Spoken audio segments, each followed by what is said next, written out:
প্রিয় ছাত্রছাত্রীরা, আজ আমি তোমাদের কাছে ক্লাস 6-এর প্রশ্নবিচিত্রা 2025-এর সেকেন্ড ইউনিট টেস্টের বিষয় ভূগোল মডেল 8-এর কোশ্চেনের যে অ্যান্সারগুলো আছে সেগুলো আমি তোমাদের সাথে আলোচনা করে দেখাবো। একের দাগের আছে, ভূপৃষ্ঠ থেকে ওপরে 16 কিমি পর্যন্ত যে বায়ুস্তর আছে সেটি হলো এ troposphere, B mesosphere, C thermosphere. উত্তর হবে এ টপোস্ফিয়ার। 2 আন্টার্কটিকার আরেক নাম, এ নীল, বি লাল, সি সাদা মহাদেশ। উত্তর হবে সি সাদা মহাদেশ। 3 দাগের বায়ুর আর্দ্রতা মাপা হয় A thermometer, B hygrometer, C বাঘ পতাকা যন্ত্রের সাহায্যে। উত্তর হবে বি হাইগ্রোমিটার। 4 দাগের লু ও আঁধি হলো এক ধরনের, এ ভূমিকম্প, বি ঝড়, সি বৃষ্টিপাত। উত্তর হবে বি ঝড়। 5 দাগের ম্যানগ্রোভ অরণ্যের একটি উদ্ভিদ হলো এ রবার, বি ফণিমনসা, সি সুন্দরী গাছ। উত্তর হবে সি সুন্দরী গাছ।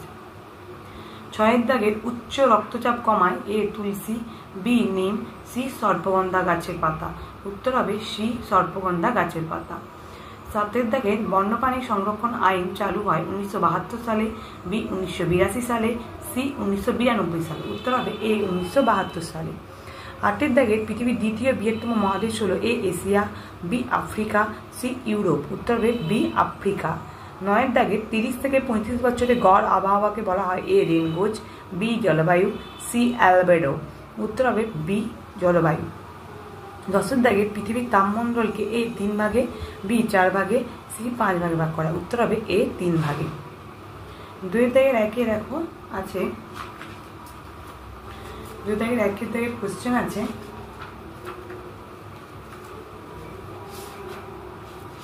বায়ুমণ্ডল কাকে বলে?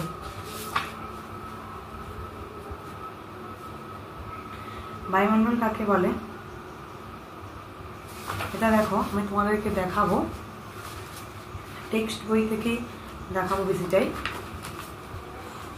দেখো পেজ নম্বর, টেক্সট বইয়ের পেজ নম্বর 31-এ এই দেখো এখান থেকে এতটা পর্যন্ত আছে বায়ুমণ্ডল কাকে বলে। এটা অবশ্যই তোমরা মুখস্থ করে নেবে।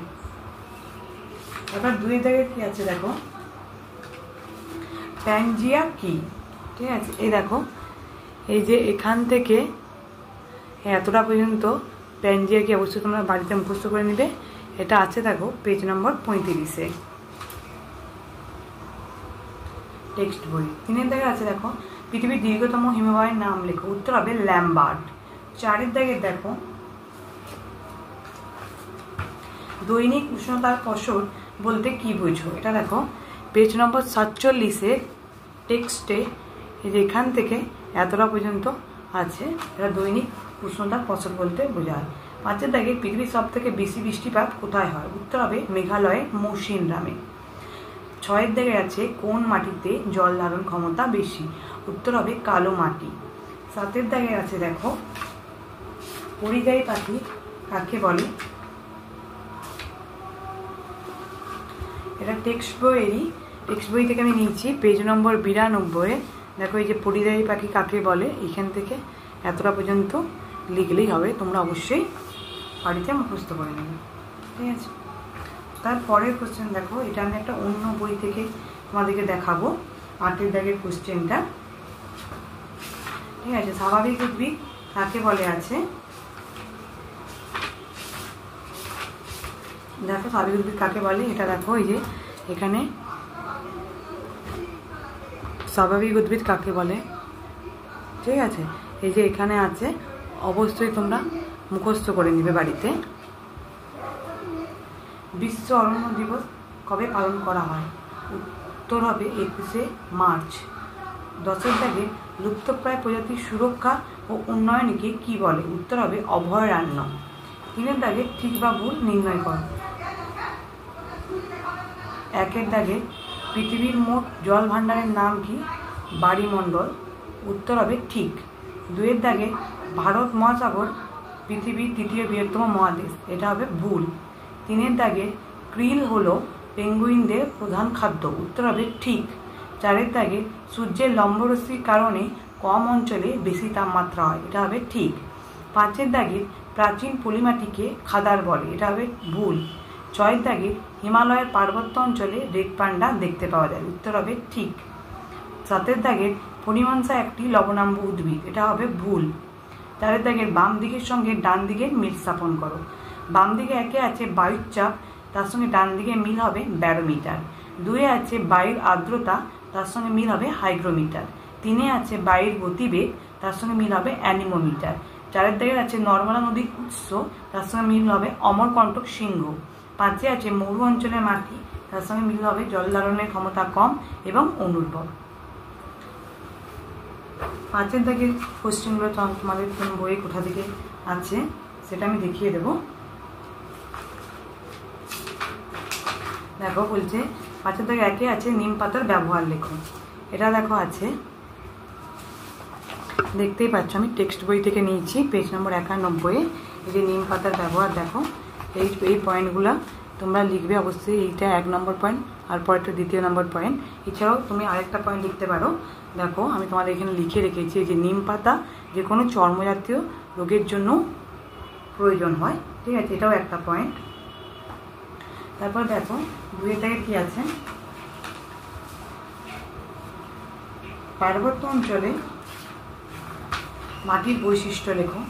পেজ নম্বর 84-তে পার্বত্য অঞ্চলে মাটির বৈশিষ্ট্য, এখান থেকে এতটা পর্যন্ত তোমরা মুখস্থ করে নেবে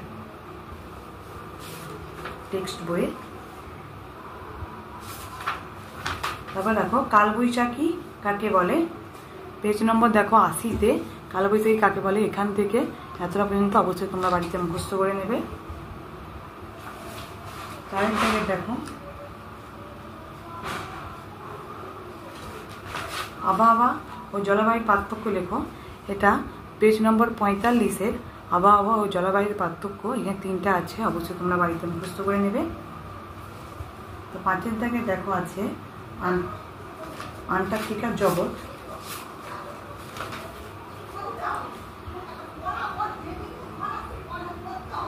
পেজ নম্বর 41-এর আন্টার্কটিকার এই দেখো জীবজগৎ, এখান থেকে এতটা পর্যন্ত মুখস্থ করে নেবে, ঠিক আছে। 5-6 দাগের আছে দেখো কি পৃথিবীর কয়টি মহাদেশ ও কি কি, ঠিক আছে। পেজ নম্বর 36-এর পৃথিবীর কয়টি মহাদেশ, দেখো 7টা মহাদেশ, এখানে যে নামগুলো কি কি আছে, যে এশিয়া, ইউরোপ, উত্তর আমেরিকা, দক্ষিণ আমেরিকা, আন্টার্কটিকা, আফ্রিকা, ওসিয়ানিয়া, এই পয়েন্টগুলো লিখলেই হবে।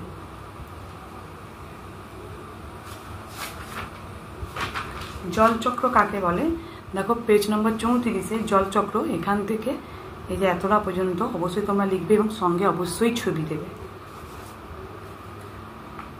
8 দাগে দেখো সমষ্ণ রেখা কাকে বলা হয়।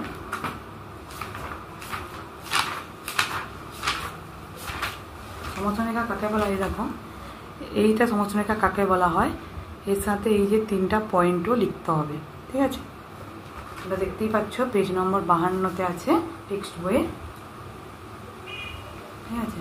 তারপরে দেখো মাটির ব্যবহারগুলি লেখো, ঠিক আছে, মাটির ব্যবহারগুলি লেখো।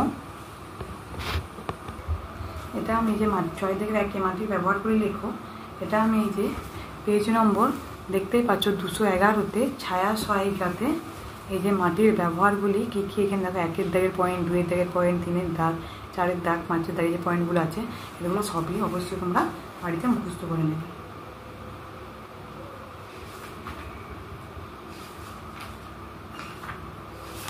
গাছ আমাদের কী কী উপকার করে, এটা দেখো পেজ নম্বর 220-তে এই যে অরণ্য আমাদের কী কী কাজে লাগে, একই কোশ্চেনের উত্তর হবে। আমি একটা ছায়া সহায়িকা নিয়েছি, দেখো 1 দাগ, 2 দাগ, 3 দাগ, 4 দাগ, ঠিক আছে, এরকম পয়েন্ট আছে, এদিকেও আছে দেখো 5, 6, 7, তোমরা অবশ্যই যে কোনো 4-5টা মুখস্থ করে নেবে। তারপরে দেখো আন্টার্কটিকা মহাদেশের ভবিষ্যৎ বলছে, ঠিক আছে। আন্টার্কটিকা মহাদেশের ভবিষ্যৎটা, আন্টার্কটিকা মহাদেশের ভবিষ্যৎ সম্পর্কে লিখবো। এটা আমি টেক্সট বইয়ের 42 পেজে এই যে আন্টার্কটিকার ভবিষ্যৎ, এখান থেকে এতটা পর্যন্ত অবশ্যই তোমরা মুখস্থ করে নেবে। তার থেকে দেখো বায়ুমণ্ডলের স্তরগুলি সম্পর্কে দেখো। দেখো বায়ুমণ্ডলের স্তরগুলি সম্পর্কে লেখো যে পেজ নম্বর 31 টেক্সট, পেজ নম্বর 31 টেক্সট বইয়ে ভূগোলে এই যে বায়ুমণ্ডল বলছে স্তরগুলি সম্পর্কে, তার মানে টপোস্ফিয়ার সম্পর্কে লিখতে হবে। তারপরে স্ট্র্যাটোস্ফিয়ার আছে, তার স্ট্র্যাটোস্ফিয়ারে যা আছে পুরোটা লিখতে হবে। তারপরে মেসোস্ফিয়ার থার্মোস্ফিয়ারে যা আছে পুরোটা লিখতে হবে। আর এখানে এক্সোস্ফিয়ারে যা আছে পুরোটা লিখতে হবে, ঠিক আছে। বলছে বায়ুমণ্ডল না থাকলে আমাদের কি হতো, এটা দেখো পেজ নম্বর 32 বায়ুমণ্ডল না থাকলে কি হতো, এই যে তিনটা যে ফুটকি আছে তোমরা এগুলো একের দাগ, 1 পয়েন্ট, 2 পয়েন্ট, 3 পয়েন্ট করে অবশ্যই মুখস্থ করে নেবে। তারপরে দেখো আছে মানুষের কিছু কাজকর্ম পরিবেশের ভারসাম্য নষ্ট হচ্ছে, এই উক্তিটি সম্পর্কে তোমার মতামত দাও। ঠিক আছে, এটা আমি দেখব। ঠিক আছে, এটা আমি দেখব। দেখো পেজ নম্বর 90 ছায়া সহায়িকাতে, দেখো ছায়া সহায়িকাতে পেজ নম্বর 90 এই দেখো মানুষ প্রাকৃতিক পরিবেশের ভারসাম্য কীভাবে মানুষের কাজে নষ্ট হচ্ছে। এই যে 1 পয়েন্ট, এ পাশে 2, 3, 4, 5, এই যে 5টা পয়েন্ট আছে, তার মধ্যে দেখুন 4টা পয়েন্ট বা 5টা পয়েন্ট মুখস্থ করলেই হবে। তোমাদের যদি আমার এই চ্যানেলটি ভালো লেগে থাকে অবশ্যই লাইক, সাবস্ক্রাইব এবং শেয়ার করে দেবে, যাতে পরবর্তী ভিডিও তোমরা দেখতে পারো। যাতে তোমরা যদি বেশি বেশি করে শেয়ার করো, যাতে আর সমস্ত বন্ধুদেরও দেখতে সুবিধা হয়। ধন্যবাদ।